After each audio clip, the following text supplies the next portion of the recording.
Okay. Good morning. Good afternoon. I am Imura. I am the team leader of the IUCH Japan. I will take the role of the first session moderator of the first session. Okay. Because the timetable today is very limited, shall I go immediately into the meeting? We have on the agenda the welcome and opening remarks by EC colleagues. Unfortunately, Mr. Edo seems sick and he is absent. But we have other person, Manuel Carmona Yebra.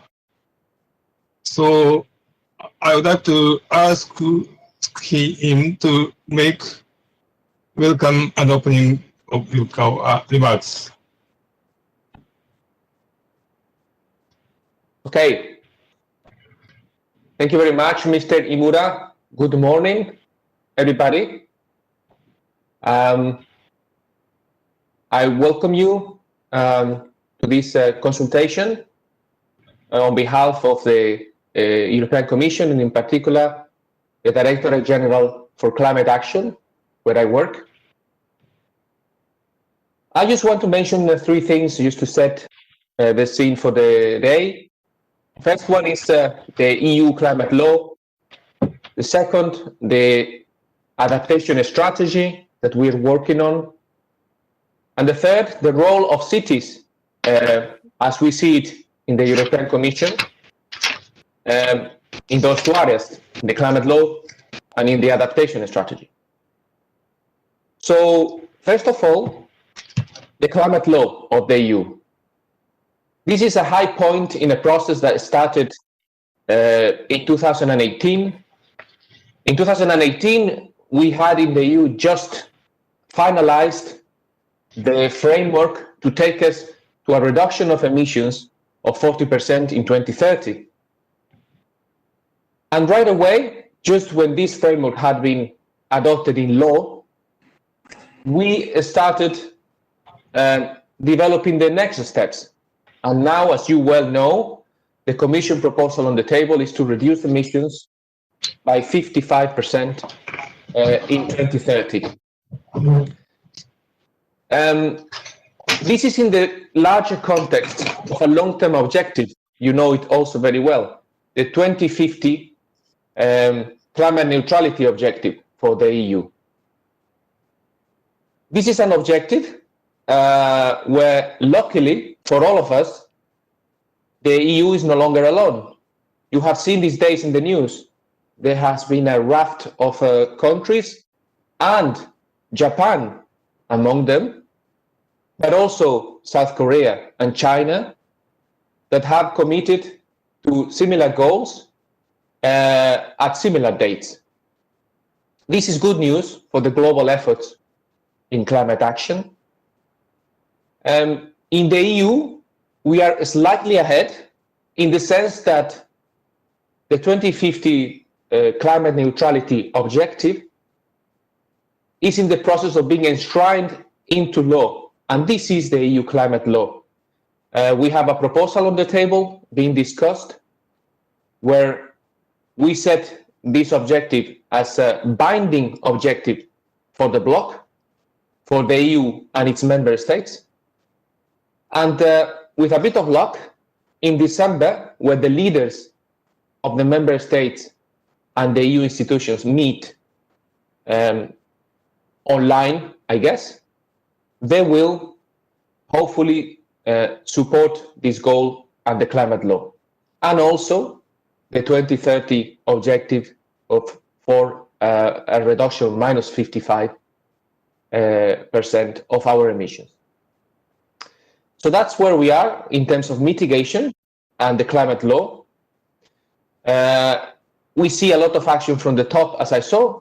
4 countries or blocks are having this objective. Now, this emphasis from the top has to be matched by the emphasis that is already there from the cities. It has to come from the top, and it has to come from the bottom, from the ground, from where people live in cities. The second point I wanted to make is about the adaptation strategy. We all know that the mitigation, as much as we are progressing with the climate neutrality objectives, climate change has not stopped. It's going very fast. We see ice sheets melting faster than we thought they would. We see sea level rise going up faster in many areas of the world, causing suffering and economic damage already that was not foreseen to happen so fast. So the signs are there. But at the same time that we are making efforts in terms of mitigation and reduction of emissions, we also need to adapt. This is clear for the EU, and particularly for the cities in the EU. And this is why adaptation is also part of the commitment of the Global Covenant of Mayors. In the EU, we have an adaptation strategy from 2013. It was evaluated in 2018, where we learned some lessons. Some of these precious lessons that we learned had to do with cities, and the fact that a little less than half of the cities in Europe, around 40% of cities, had adaptation plans. This means that there's a lot of margin for improvement. And we are now working on a new adaptation strategy as part of the European Green Deal. The European Green Deal, you will have heard about it, is the kind of umbrella that gathers all the environmental climate action and program of the EU, of the Commission, for the next few years.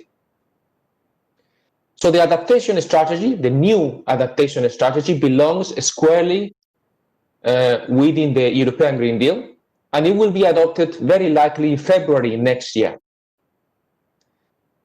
In that strategy, cities, regions, stakeholders, insurance, oceans, international action on adaptation will be some of the elements likely to be present. But as I say, the discussion is still on. We had a public consultation this year in which we received around 1,000 answers. And we are processing all this, the information coming from an impact assessment of social, economic, and environmental impact. And with all that information, we will arrive to a new strategy, as I say, in February 2021. So that's for the adaptation strategy. I wanted to focus on cities and what's the role of cities, or as far as the Commission sees it. Well, we have globally 10 trillion euros. This is an estimation. 10 trillion euros to be spent by public authorities around the world over the next 2 years. Now, cities under the Global Covenant of Mayors have a methodology, as we know, the Common Reporting Framework, the pillars, to guide, if possible, access to these investments. And the Global Covenant will also provide assistance required not only to access these investments, but apply them in a programmatic way in accordance with the plans developed under the Covenant. The plans for the Global Covenant cities are really a roadmap to a number of benefits in terms of climate, in terms of jobs linked to climate action and environmental action, jobs that are more numerous when investments are made in these sectors, in biodiversity, in climate action, that in the old, traditional, may I say, brown sectors, oil exploitation, for example. And there is evidence of that. There's more and more evidence that investments in the economy of the future will raise and create more jobs. But the benefits will not only be for cities in terms of climate or in terms of jobs, it's also health. Health is nowadays, unfortunately, very much in the headlines. We all know why. We are having every day this kind of interaction via computers because ultimately we have encroached on nature and we have damaged nature in a way that has come back to haunt us. So health comes naturally from climate action, from biodiversity protection. We have to ensure it and avoid a situation globally like the one we have now, where 25% of people that become sick in the world, they become sick because of damage done to the environment and damage that could be avoided. These are figures from the United Nations Environment Program and came up recently. So just to wrap up and to begin with the covenant in Japan, I would like to thank everybody for being here. Those that are in Japan a bit later than us, I guess. Those that are connecting here from Europe, it's pretty early. So let's shine with the sun if it appears this morning. And let's begin. Thank you very much. Thank you very much, Manuel Carmona Evra. Thank you very much.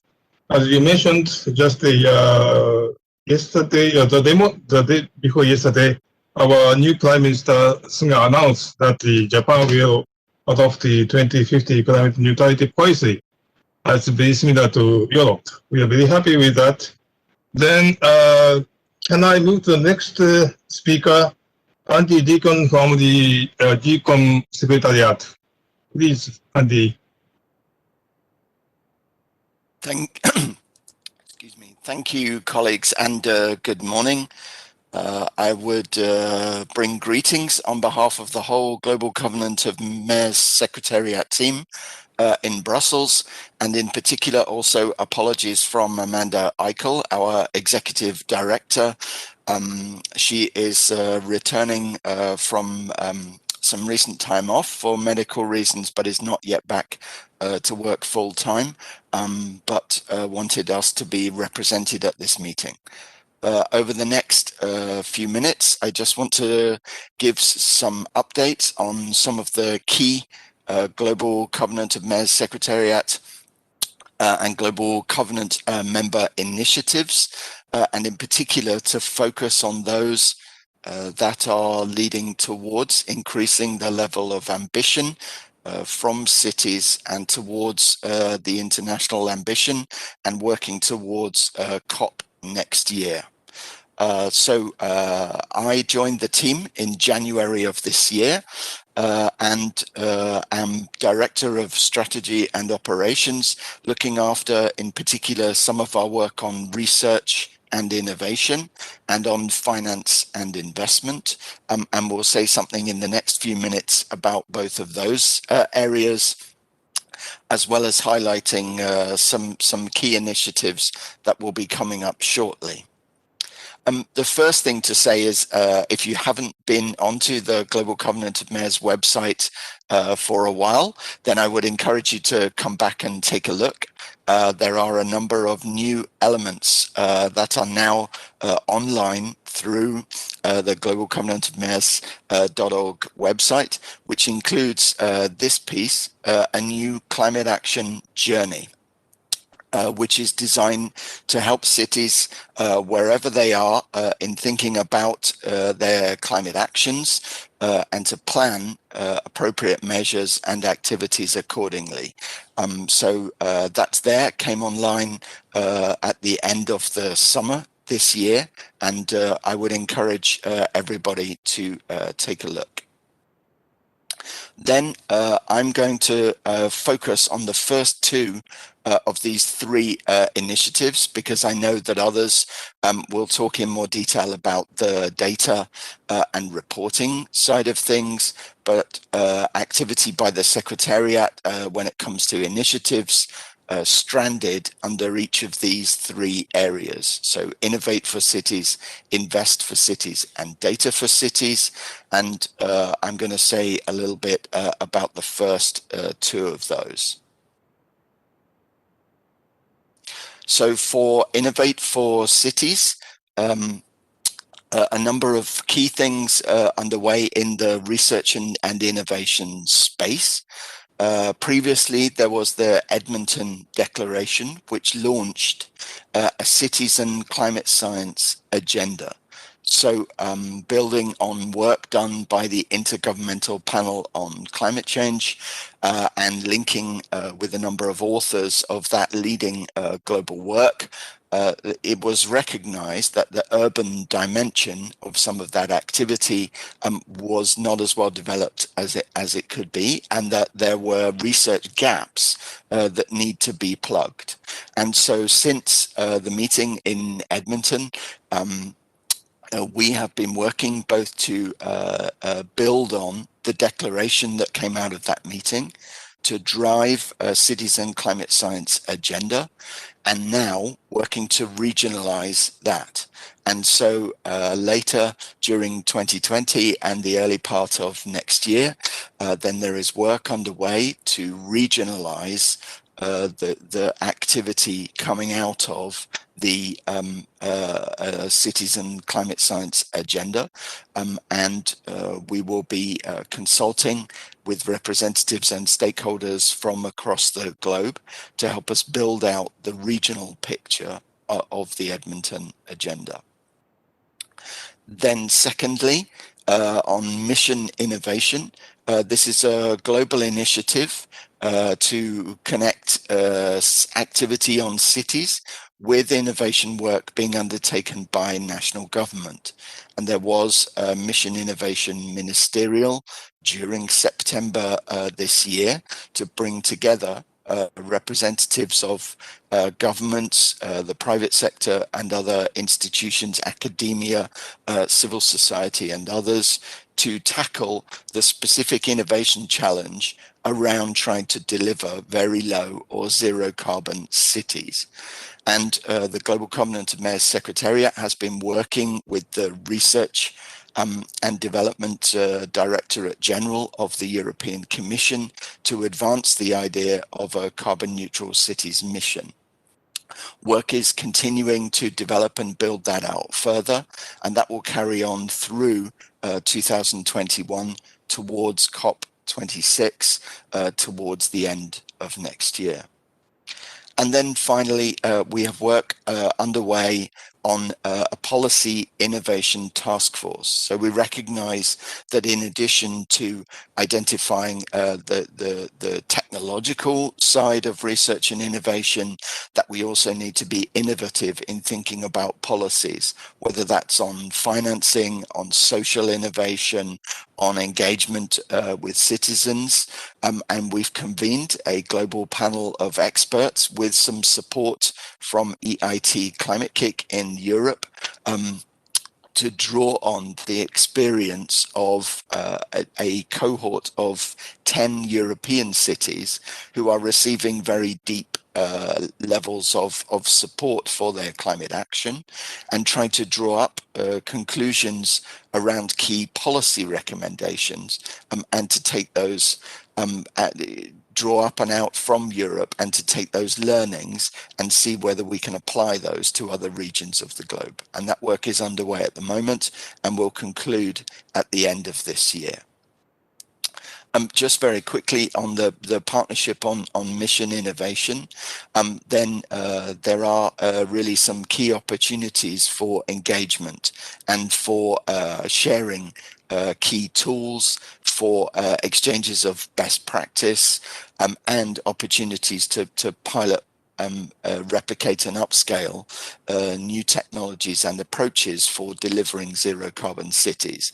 And it's really designed to be a global effort, and very wide collaboration will be welcomed once the mission has been developed a little further. So there may be opportunities for further engagement on the research side around that. When it comes to investment, then again, we've been quite busy, and I'll say a little bit more in a moment about the City Climate Finance Gap Fund, where the Global Covenant of Mayors has been partnering, in this case, financial donors, the national governments of Germany and of Luxembourg, and have collaborated to draw together some technical assistance and capacity building support funding for cities across the global south. The fund is being implemented by the European Investment Bank, World Bank and GIZ, but is expected to have ongoing support and engagement with the Global Covenant of Mayors. And that fund just launched a few weeks ago. Other partnerships that you see there working in the same way to help to provide financial advisory support to cities who have developed climate action plans to advance those plans and individual projects within them to be ready to receive investment, whether that's from the public or private sectors. And we are also continuing to work to raise awareness of the size of the city climate finance gap, to draw together experience from the many cities that are now members and committed to the Global Covenant of Mayors, to then draw their experience together and to advocate for more direct access to finance and increasing volumes of finance to support climate action at city scale, as well as the important work that's ongoing around the role of national government. And then finally on this one, we're part of a new organization focused specifically on the delivery of sustainable infrastructure. And again, have been supporting work there around funding and finance for the development of projects to bring them forward and make them ready and prepare for investment that are building on sustainable energy and climate action plans. So this is the website for the GAP fund that I mentioned. Some very useful and helpful material for cities, not just in the global south, but elsewhere. And the fund is kind of now open for business and a website up and running to support both its implementation, but starting to draw together other material that's ready around kind of financing and investment for city climate action projects. And then just in closing, a couple of upcoming initiatives in which the Global Covenant of Mayors will be represented and is involved. Under the UNFCCC banner and the initiative of the COP champions working towards COP26, then there is a new initiative called the Race to Zero. And during November, a number of dialogue events are planned in support of Race to Zero. And in particular on November 9 and on November 18, events relating to the role of cities and their activity as part of increasing ambition and working towards zero carbon. So you can look up Race to Zero, go to the website and find the program for those events. But the Global Covenant of Mayors very pleased to be involved with that initiative and to be hosting dialogues as part of what will be a major effort and very broad program during next month. And then very last slide and last piece of work, the Global Covenant has also been working on the concept of regional and local contributions, or RLCs. And mayors and ministers met in May of this year. And the idea is to advise on multi-level governance throughout the process of NDC development and implementation. And an expert group has been convened and is working on both a definition and some thoughts around how to use and deploy this concept of a bottom-up vision of regional and local contributions. And it's important in the context of COVID-19 because there's an opportunity there to boost green recovery by thinking about the role of cities in supporting national ambition. So that's just a very small overview of a part of Global Covenant activity, but thought it was helpful to highlight some key initiatives that are focusing on increasing ambition and working towards zero carbon, and very much look forward to hearing the remainder of the discussions this morning. Thank you. Thank you very much, Andy Deacon. Very much informative presentation. Maybe Japanese cities may have many questions, but we don't. Sorry, we don't have enough time to do that. Then I would like to move to the presentation by two Japanese cities, Tokorozawa and the Toyohashi cities. We have about 25 or 26 signatory cities of GCoM Japan. These two cities are selected to showcase the Japanese cities' effort towards carbon neutrality. You may know what projects they are doing, carrying out to achieve these carbon neutrality goals. Then can I ask Tokorozawa to make his presentation?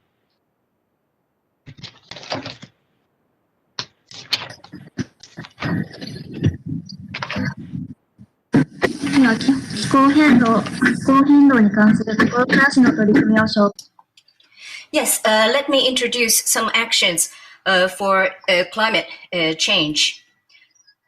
There is some problem with the speaker's audio, but the interpreter will try. Tokorozawa City launched the so-called Tokorozawa City in Machigoto Ecotown and promotion plan, which describes the ideal future images of Tokorozawa as an eco-friendly city building the future of our children through partnership between people and future and nature. In this plan, we emphasize 4 key projects. As you see on the screen, low carbon, greenery, and biodiversity, resource recycling and collaboration and learning. Today, I will introduce 2 initiatives under the low carbon projects. The first initiative is conclusion of partnership agreement in which electric vehicle is placed as key pillar. Tokorozawa concluded a partnership agreement on electric vehicles with Nissan Motors and car dealers in the city. Main points in the agreement includes free rental of EVs by the dealers during disaster-led blackouts to be used as power source in evacuation centers, and cooperation to promote penetration of EVs to help raise environmental awareness by the citizens. We also established a system to use official city-owned EVs more efficiently as power sources in evacuation centers during blackouts caused by disasters. Currently, Tokorozawa City owns 9 EVs and 1 electric garbage truck, and we plan to purchase 1 additional fuel cell electric car this fiscal year. A maximum of 11 city-owned electric vehicles and 5 lent by Nissan Motor dealers are expected to be actively used in the evacuation centers. This plan simultaneously achieves low carbon emission and energy resilience within the city and contribute to achieving the SDGs.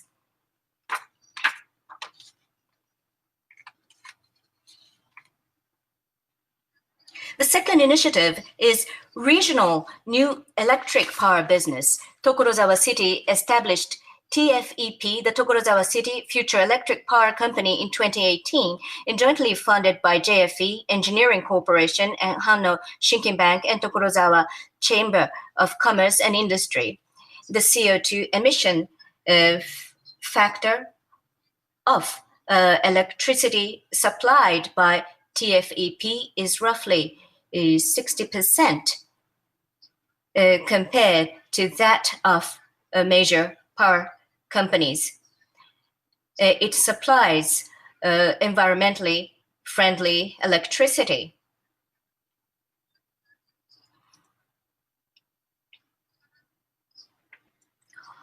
We also successfully reduced around 4,800 tons of annual CO2 emission by supplying electricity used in public facilities in Tokorozawa City from TFEP, accounting to roughly 4,800 household worth.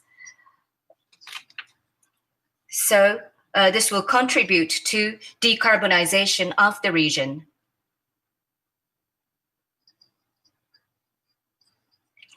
This slide shows last year's breakdown of power sources of TFEP. The portion circled in red line shows power produced in Saitama Prefecture, and it accounts for roughly 78% of the total power source. It includes power generated from waste incineration facilities in the city, as well as solar power plant built by the city.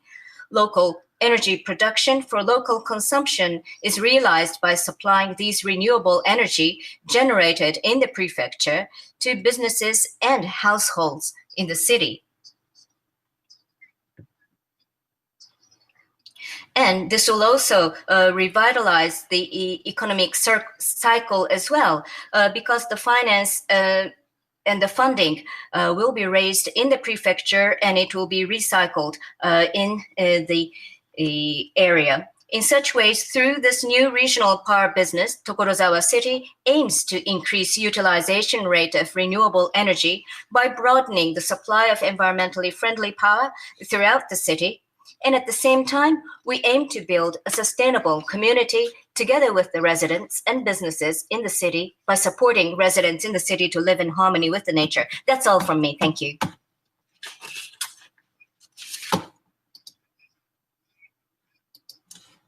Jun Ongiso of the city of Toyohashi, please.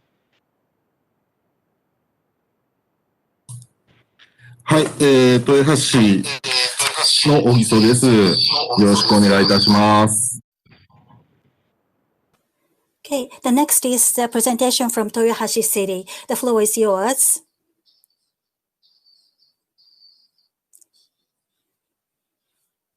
Okay, let me present to you how we are utilizing biomass resource. I only have 5 minutes allotted to you. I would like to present to you how we are utilizing biomass resources. It is nice to meet you.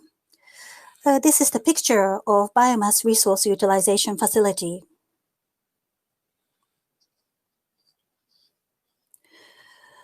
First, let me give you an overview of Toyohashi City.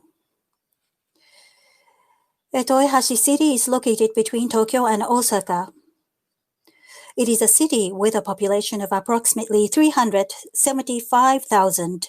The southern side of the city is on the Pacific Ocean with a stretch of sandy beaches where green turtles come to lay their eggs in summer.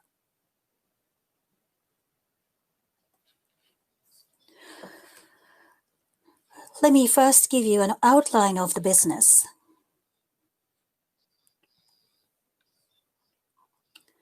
First, sewage sludge, human waste, sludge from septic tanks, and raw garbage is transported into the center for methane fermentation. At 35 degrees or so, 35 degrees centigrade for about 20 days. Fermented sludge.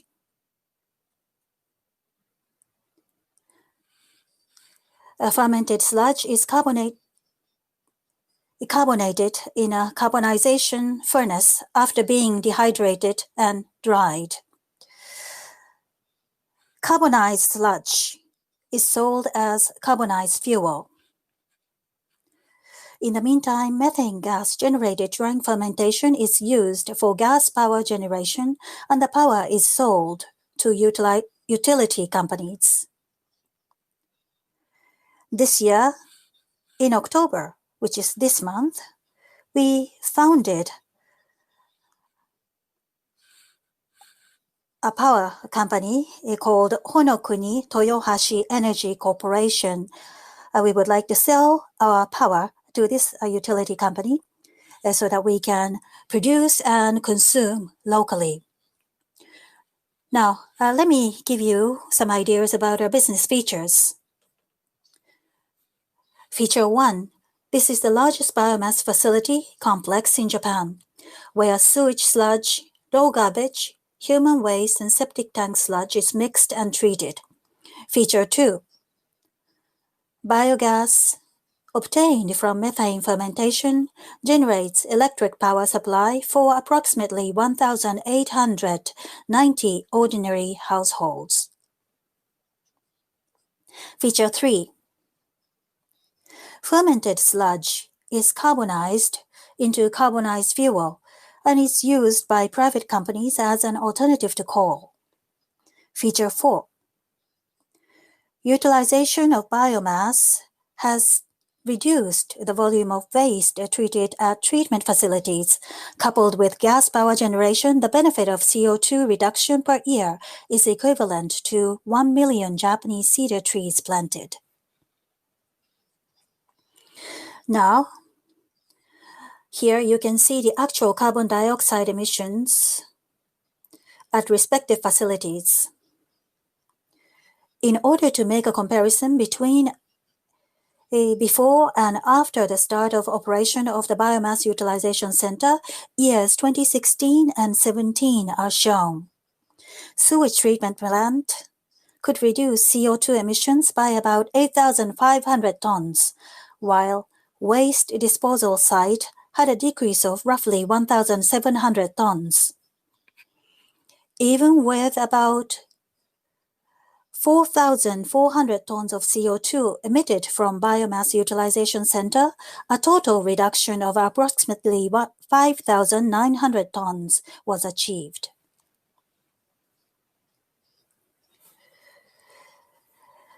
This initiative is only possible if citizens are willing to separate raw garbage and such. We would like to continue to work together with citizens to reduce greenhouse gas emissions. That is all. Thank you for your attention.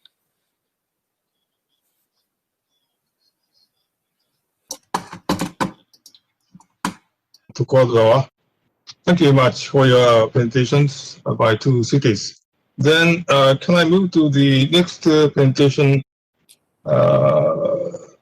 The GCoM in Japan, latest development and future outlook.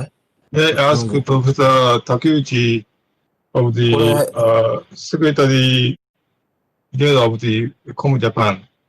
資料が違いますよ。あ、これだ。はい、こんにちは、皆さん。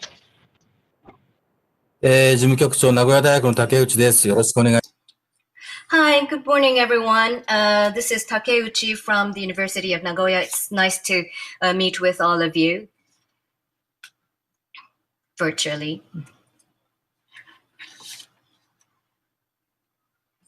Okay, I have problem with my slides. It's not moving.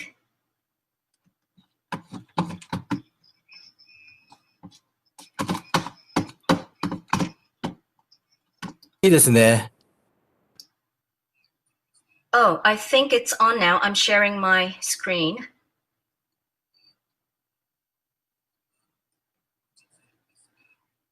Let me talk about GCoM. So it started in July 2018, and since August, the start of signing by mayors have started. And from 1st August, several mayors have already started signing the covenant.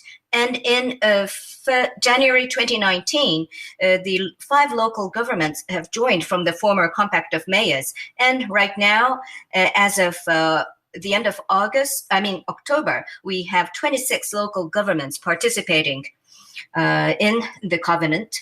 And 3 municipalities will be signing in the near future. One is a city which has a residents of about 1 million city, a well-known city. Our future target is by 2022, the end of 2022. We would like to have 100 local government participating in the covenant. That is our current target for now. Okay, I have problem with my slide.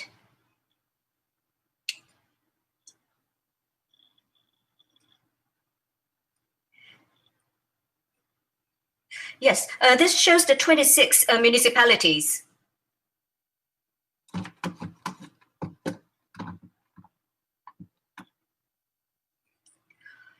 And now let me briefly talk about the Japanese systems and some of the roles played by local governments in Japan. And this would be mainly for our colleagues from GCoM in Europe. And so we have mitigation and adaptation laws, and there are several roles of local governments prescribed in these laws. First, looking at the mitigation, we have 47 prefectures. And for any cities with residents of more than 200,000 population, we need to come up with the planning, and we need to publish these action plans, base year, target levels. These could be decided by the local governments voluntarily. Now, the local governments that formulated the action plans are obliged to estimate and publish greenhouse gases every year. Because of this, a Ministry of Environment publishes manuals on how to plan and how to measure the greenhouse gas estimation. So these methods are all published. And also, Ministry of Environment publishes manual on planning method and risk vulnerability evaluation method. All the local governments are obliged to make efforts to formulate a regional adaptation plan. So as I said, because of this, the Ministry of Environment publishes manuals to measure the vulnerability and evaluation methods. Now, for GCoM Japan, how are reports made, and how do we evaluate the action plans, and what is the current status of making feedbacks to the local governments? First of all, Japanese signatories can report to GCoM Japan Secretariat using either the My Covenant Japan platform or the CDP ICLEI reporting platform. The CDP ICLEI platform, if the information is shared through these platforms, then Japan's CDP or ICLEI will support and provide these information to GCoM Japan Secretariat in Japan, and GCoM Japan Secretariat will report necessary data and information of all the Japanese signatories to the GCoM World Secretariat. Now, secondly, there is a draft report format of My Covenant Japan, and it looks into consideration of the manual of the Ministry of Environment in terms of estimation and risk vulnerability and assessment. And the local governments actually agree to this format, but Japan's CDP ICLEI, although we have been discussing with them, they haven't shown a clear reaction even after a long period of time, even now. But so moving on to the third point, but there are now many signatories that have signed the covenant of more than 2 years. So the Secretariat decided that although the platform is still under development, the GCoM Japan Secretariat have been receiving necessary reports from local governments since August this year using the draft report format of My Covenant Japan. Moving on to the fourth point, the action plan and base year inventory, etc., which was reported using the draft report form of My Covenant Japan. These are evaluated by the expert committee, which is set up in the Secretariat, and necessary comments are made to the signatories. So currently, we have evaluated the action plans of 5 signatories whose covenants have been signed for more than 2 years. That's all. に対するサポートですけども、まず、エネルギーの生産量から消費量。Here's the technical support provided by GCoM Japan Secretariat. We provide various support. 1,741 municipalities are supported. The Secretariat estimates energy production, consumption, and CO2 emissions from 2013 to 2018 and provide data and provide pertinent support.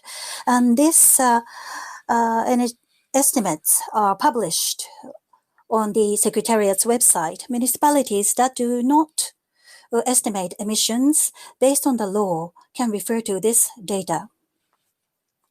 Second, regarding setting future target, we also provide some support.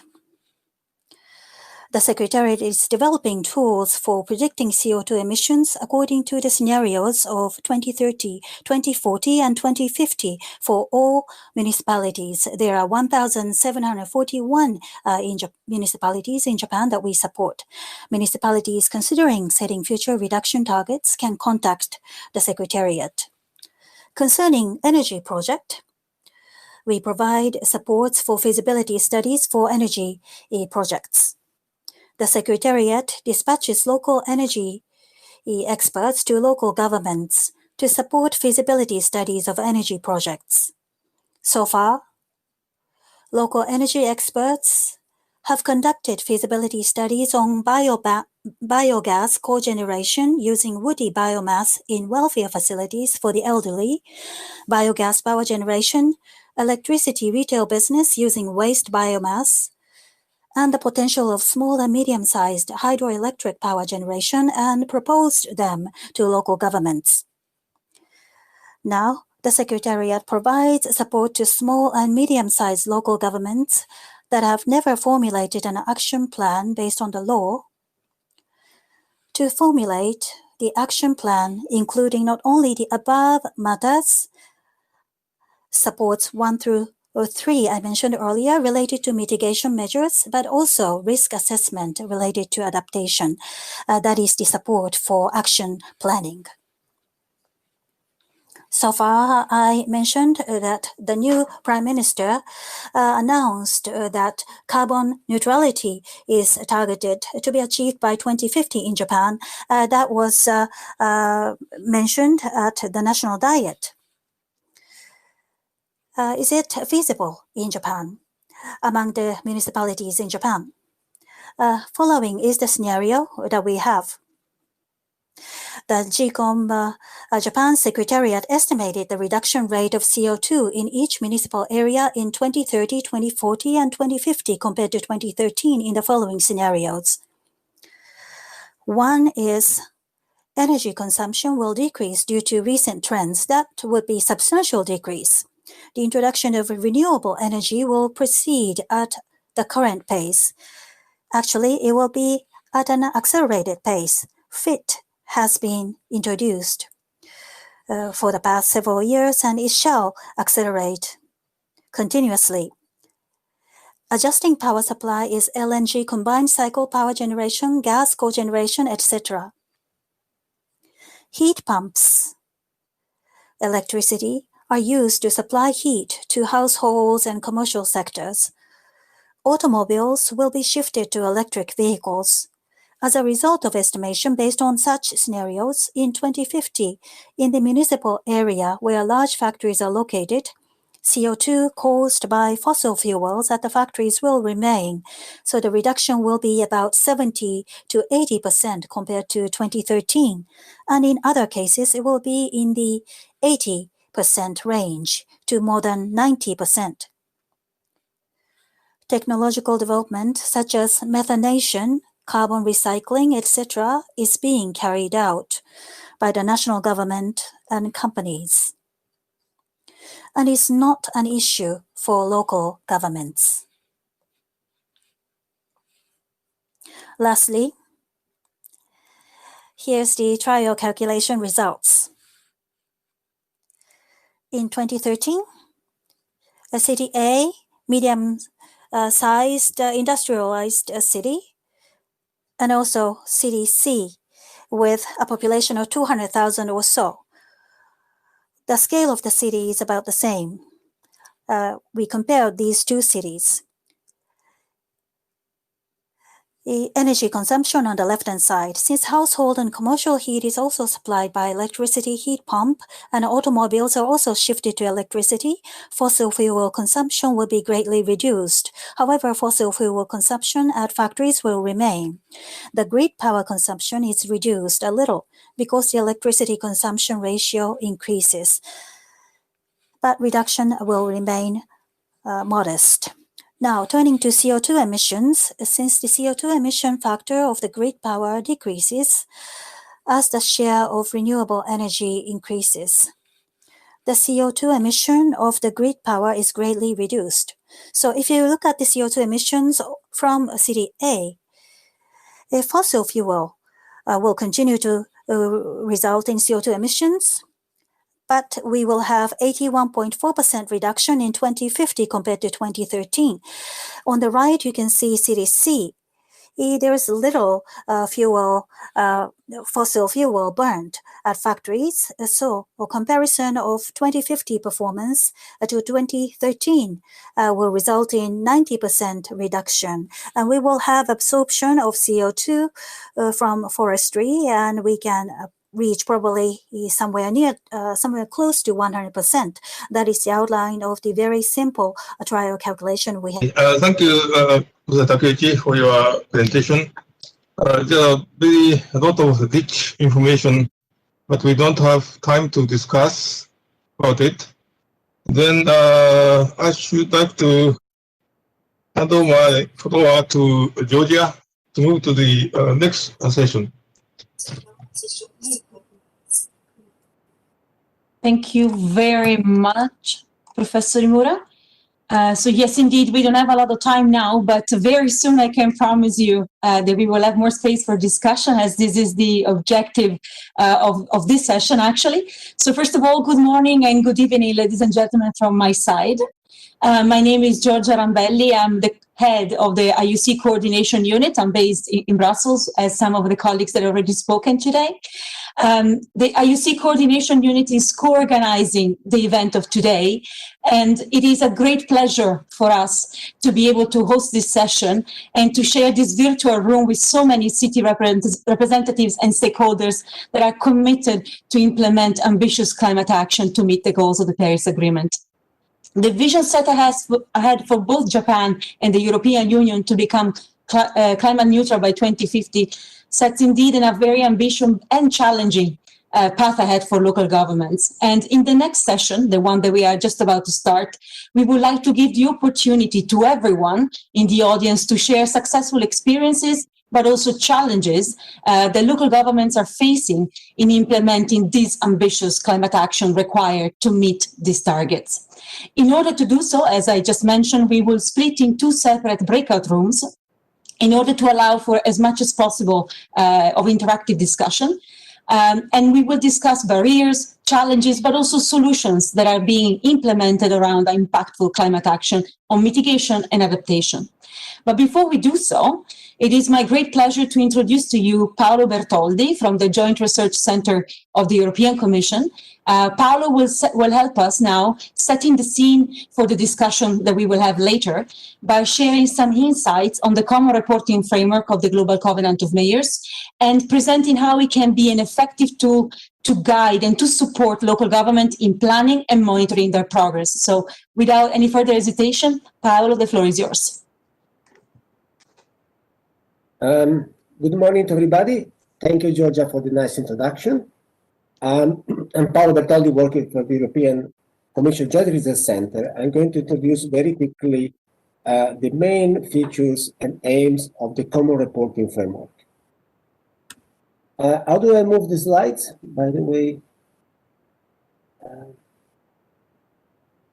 You find the menu on the left side of your screen, and by clicking on the arrow, you can move them. Okay, thank you. Thank you. So first of all, the Common Reporting Framework is a product of the Global Covenant of Mayors, developed with a key expert from many different organizations, countries, and regions. Has been developed over 2 years and approved at unanimity, and then has been approved by the GCoM board. So it's an official document of the GCoM, and is helping cities to prepare their plans, to be transparent with their data, and to contribute to their achievement in a harmonized manner, such a way that then the data can all be aggregated, and the GCoM can show the size of the current emission reduction and the future one, the projected one. So we can really show the key contribution of cities to the fight against climate change. The principle, or the guiding principle that have been driving all of us working in the development of the Common Reporting Framework has been the flexibility to recognize that there are different regions with different culture, different status of progress, different availability of data, to be consistent with the international guidelines, in particular UNFCCC and IPCC, and national requirement, and in continuity with existing reporting requirement, for example, the European Covenant of Mayors, which was started already in 2010, and also, for example, CDP and ICLEI reporting templates. So, the Common Reporting Framework covers the main activities of a city from the start to the end of their journey through the GCoM. Basically, it covers the emissions, the risk and vulnerability assessment related to adaptation, help the city to set the target, both for mitigation and adaptation, and then the actions, and which are the action are the key, what the city intends to do, because data is not enough. Data should drive actions in cities, and then the monitoring of the action to make sure that the action are leading the city to achieve its own target. And this is a very important process that can be repeated if the target or if the trajectory towards the target is not doing well, then the city can replan the action, add new actions, and then remonitor again to see if this has a better effect. So the inventory, the emission inventory covers the main source of emission in the cities, both the stationary energy, the imported energy like electricity or heat, and is also recommended to cover the industrial process and the agriculture, leaving some optionality, like, for example, emission from upstream activities.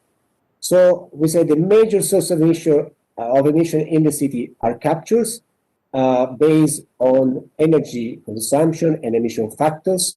All this is very well detailed in the CRF.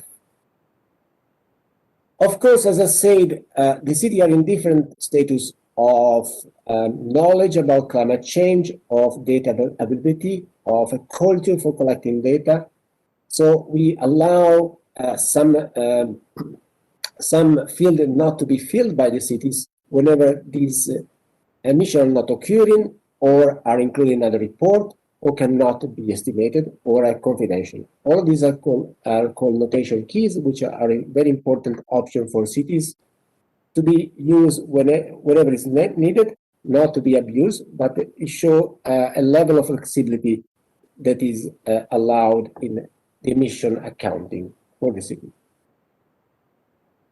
Another important point of the CRF is how to set the target that should cover the boundary of the city as well as was done in the inventory, in the emission inventories. There are different types of target that can be set based on different national tradition, like carbon intensity or absolute emissions or relative to a baseline year. And the CRF gives more details of how to set a target. And what is important, of course, is also the size of the target, which has to be at least as big as the unconditional part of the national determined contribution, the NDC. But we see very often cities going beyond the national NDC to be more ambitious. I already covered, so I can go to the next slide. If mitigation is important, we always flag the point that adaptation is at the same level of importance, that cities should pay attention to adaptation as they do very often to mitigation.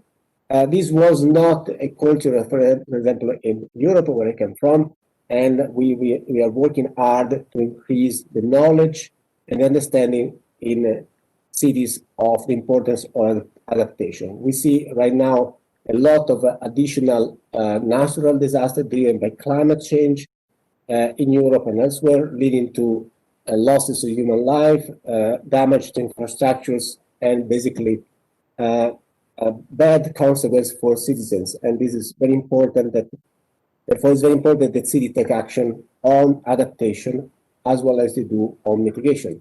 And to do so, they use the risk and vulnerability assessment, which is a tool, very important tool to understand which type of hazard are hitting the cities, what are the intensity of these hazards, how is the vulnerability, are they protected from this, or, for example, have the city built near the river, a river that may be prone to flooding, and therefore part of the city may be damaged if there is a flood, or have they already taken action to avoid this?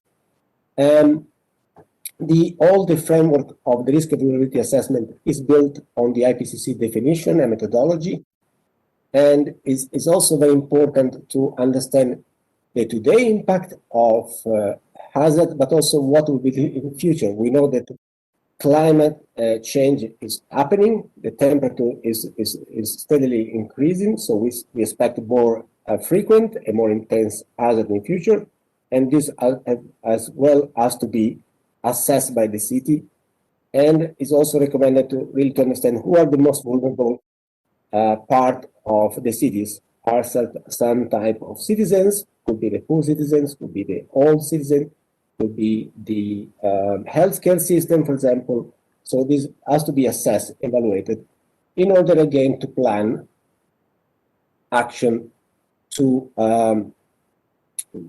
reduce the risk and to increase the adaptive capacity of the cities to reduce the impact of this climate change induced hazard. Again, the reporting framework offers a good tools to collect this information that is needed then to plan in a harmonized way, in a way that is logical and really is a tools that help city to plan. It's not just for the sake of collecting a lot of data, but it's really, really very much focused on planning. Of course, also for adaptation, there should be some goals comparable to the target of greenhouse gas emissions reductions. So what will the city try to achieve, how they monitor their achievement, and of course the criteria in this case are more difficult to quantify, but can be also is very important to try to understand the impact of the plan action and try to say what we want to achieve in terms of increased resilience in the city. As I said, all the data collected is in the baseline emission inventory for greenhouse gas emissions, and in risk and vulnerability assessment should reflect then in the plan. So, for example, which are the sectors which have the largest emission in the cities? What are the possibilities to reduce emission in these sectors? Which action can the municipality undertake in collaboration with the civil society, the citizens, the business in their territory? And the climate action plan should be ready within 3 years of joining the GCoM And this is the key document that we want to see from all the cities, and is what really the city should use as a guide for action in the coming years. The common reporting framework includes some mandatory elements that must be present in the plan and some recommended ones. Again, it's not for the sake of imposing anything on cities, but it's to help cities to have a good strategy, including the implementation of strategies, enough resources to implement the plan, a team in the municipality which will be responsible for the implementation of the plan and will report to the mayor.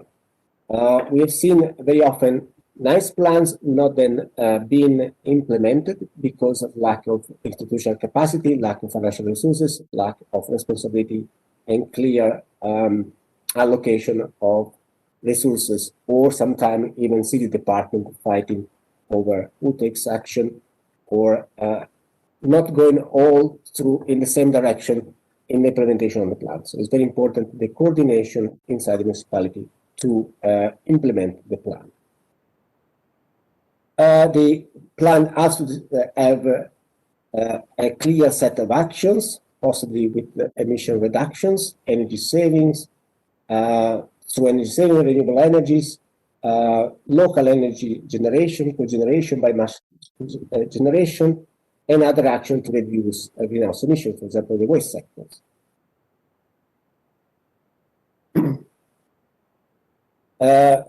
I can skip this slide and move to the next one. As I said, it's also very much recommended to highlight the financial resources for implementing the actions, and way in which the action implementation is monitored. Is the action already started, is ongoing, is completed, or when will be completed, who will implement the actions, and when which sector is responsible. Is the municipality doing policy, doing financial action, taking action on its own operation, like street lighting, municipal fleet, municipal buildings, or should be expect action from the citizens, from the business in the city. It's very important that the city monitor their achievement, and their achievement, of course, are measured according to the emission reduction that should be on a linear path to achieving the goal wherever it's set, usually set at 2030, but also to check as I say, the adaptation action and see if these are also in line with the adaptation goal. And reporting should be every 2 years, if possible. This is the recommendation of CRF. There is some discussion, of course, on the reporting right now. But this is, again, should not be seen as a burden, but as an important tool to check the implementation of the plan. Okay, very quickly to the conclusion. Two more messages I want to pass in 2 minutes. We know that every region has different culture in collecting data, different availability of data, different national scheme. So there is always the possibility in the framework of the GCoM to adapt the CRF to the national, let's say, specificity of a region or a country. There is, as I say, flexibility already built in, but if needed, a country or region can always contact the GCoM Secretariat and propose for some, I would say, minor modification, if justified, if technically sound, and if it don't undermine the key principle of the CRF. I know it's very difficult to say what should be allowed, what should not be allowed in a national regional adaptation of the CRF. What is important to say that the GCoM in the form of a technical working group on data has a number of key experts that they try to bring their judgment and experience and scientific integrity to judge these requested changes, and in discussion, of course, with the region, the Data Technical Working Group will make a recommendation then that will be passed on to the board of the GCoM if any deviation from the CRF is allowed or not in the region. What I say, what is important is not to undermine the key principle of the CRF. And with this, I think I can stop my presentation. Thank you very much. And I hope that this will also serve as an entry point for the breakout session that we have now to discuss medication annotation. Thank you very much for your attention. Thank you very much, Paolo, and that's indeed what we will do now. It's now time for all of you to engage into the conversation directly, so you will be automatically split into two groups. The idea is that you will have the opportunity to discuss issues related to the development of your local action plans in Japan, with a focus on what kind of needs you have to meet the goals of ambitious climate ambition. To accompany you in this journey, you will have Shannon McDaniel from the Global Covenant Secretariat and Paolo, who you just met, that will moderate the discussion through a series of questions for you, and they will be supported very kindly by Noriko Sugiyama and Naoki Mazuhara.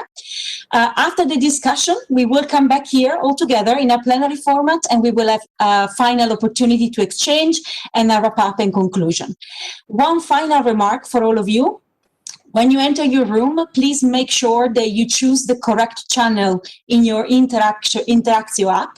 You need to select the correct breakout room in order to have the appropriate audio. So that's it. And of course, myself and my colleagues will be in the room to support you.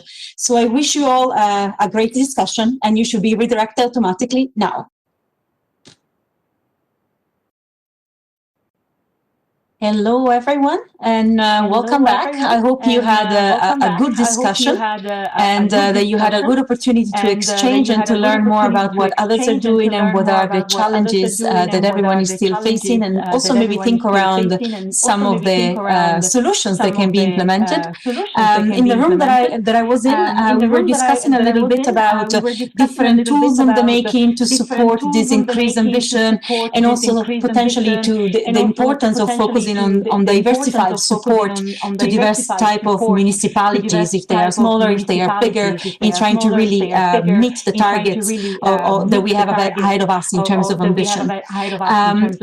I know that we are very close to our ending time. I will ask for your patience. We started about 5 minutes late, so I would like to give the opportunity to both the moderators of the room to very briefly share the main takeaway from the discussion, if it's possible, and I ask for your patience if we conclude our session 5 minutes late, please.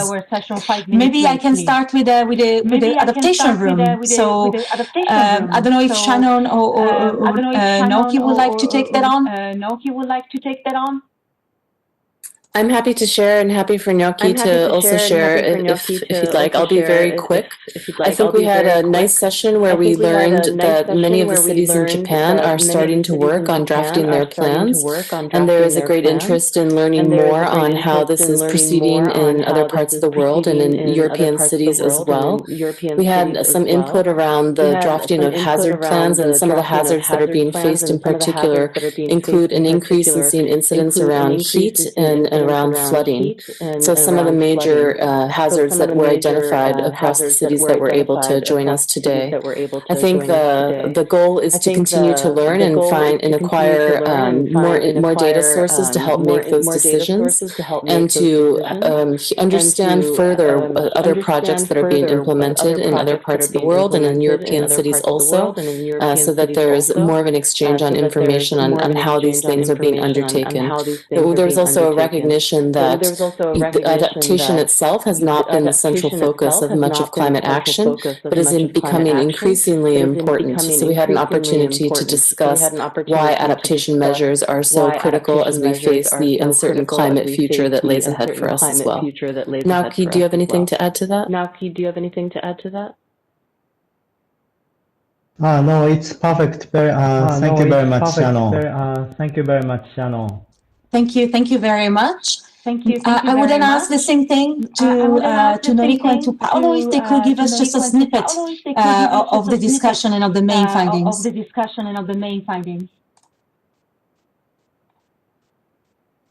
Alon, Noriko, would you like to give a presentation of our discussion? Okay. Sure.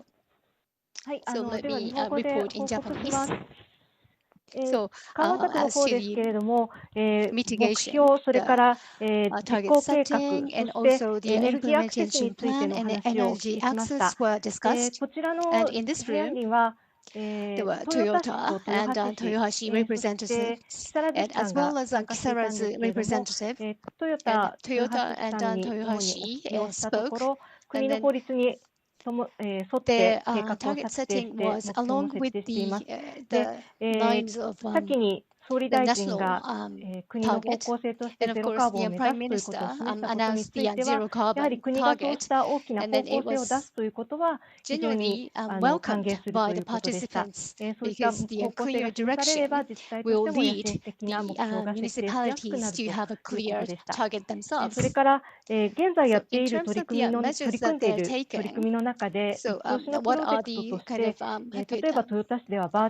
projects? For example, Toyota is working on the virtual power plant using the batteries of the EVs, and then the verification processes ongoing. And in terms of the challenges and issues faced by the municipalities after the liberalization of electricity market, it is very difficult to assess what the consumption level is of the electricity. So that was the challenge that was mentioned by the municipalities. And also, depending on the size of the municipalities, the data collection and also implementation of plans may differ. So smaller municipalities may need more support. In terms of, however, there are a lot of municipalities declaring zero carbon, and for that purpose, to that end, a lot of municipalities are getting together as a group to achieve zero carbon. So rather than just a single municipality cohort or a group of municipalities can work together toward the same goal. That's all. If there was anything else to add, Paolo?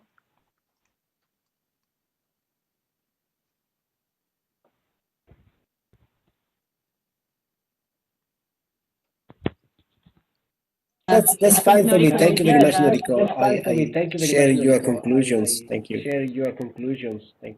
Great. Thank you very much to all of you for wrapping up this conversation from the room.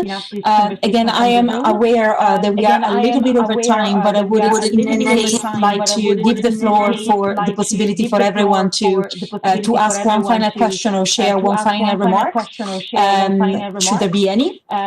So this is your time and your chance. Please just let us know if you would like to add anything. I know that we have a lot of cities and a lot of stakeholders in the room and a lot of distinguished speakers that we had earlier on. So this is an opportunity also to ask a question. Great. Then I would like then to give the floor for a brief word to Severina Markova from the Foreign Policy Instruments of the European Commission for the final remarks before we close the event. Severina, the floor is yours. Good morning, good afternoon to all of you, and thank you very much for giving me the floor and for inviting me to this very interesting event. And I'm responsible for the International Urban Cooperation program and following it from the headquarters in Brussels. I work in the Partnership Instrument, Foreign Policy Instruments of the European Commission. And I just wanted to thank you all very much for your engagement in the program and for working on the Covenant of Mayors for such a long time and for your sustained efforts. And for us, the International Urban Cooperation Program is important because it represents a constructive and mutual effort to promote decentralized cooperation between regions and cities, and also to identify common challenges, to highlight the shared interests, and to exchange solutions on sustainable urban development and also on tackling climate change. So a lot has already been achieved, and we believe in the European Commission that we need to continue to join forces and to find synergies and share experiences and exchange best practices in the spirit of this event that took place today. And before that, I also wanted to assure you that the European Commission is still committed to a renewed and constructive and productive partnership to help us tackle the issues and in which each of us has such an equal and critical state. And with this, I want to thank you all once again and to assure you that we are very much looking forward to continue working with all of you in this. Thank you very much, Severina, for these inspiring words and also for making us look ahead and to the future and see that we will continue this cooperation. From my side, I want to conclude by thanking very much my co-moderator for the session of the day, Professor Imura, as well as all the others, speakers and moderators that have been supporting the smooth running and the very interesting discussion during this event.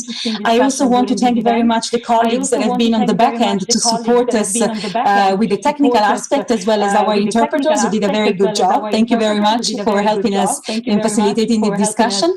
Finally, of course, I want to thank very much the audience for taking the time to participate in strange hours of your day. I'm fully aware that it's the evening for some of us and the morning for some of us. So this is really, really appreciated. And I want to conclude just saying, both from the side of the IUC in Japan and the IUC coordination unit, as well as of the GCoM and the COM Japan, we are here to really make sure that this transition to a more ambitious future is something that is positive and can create transformation and inspiration and real life impact for your citizens and your communities. I want to reassure you that you are not alone in this increasing ambition. A lot of European cities are facing similar challenges that you have been discussing today, but we are all very positive that this is the way to go and that the local governments can really help change the world through their local action to foster global ambition. So thank you very much, and I hope this is the first chapter of a very long discussion that we will definitely continue, and we will look forward to your contribution in the future. And yeah, that's it. I want to really thank you very much for your participation. And thank you to you, Georgia. Thank you, everyone. Thank you very much. Thank you very much.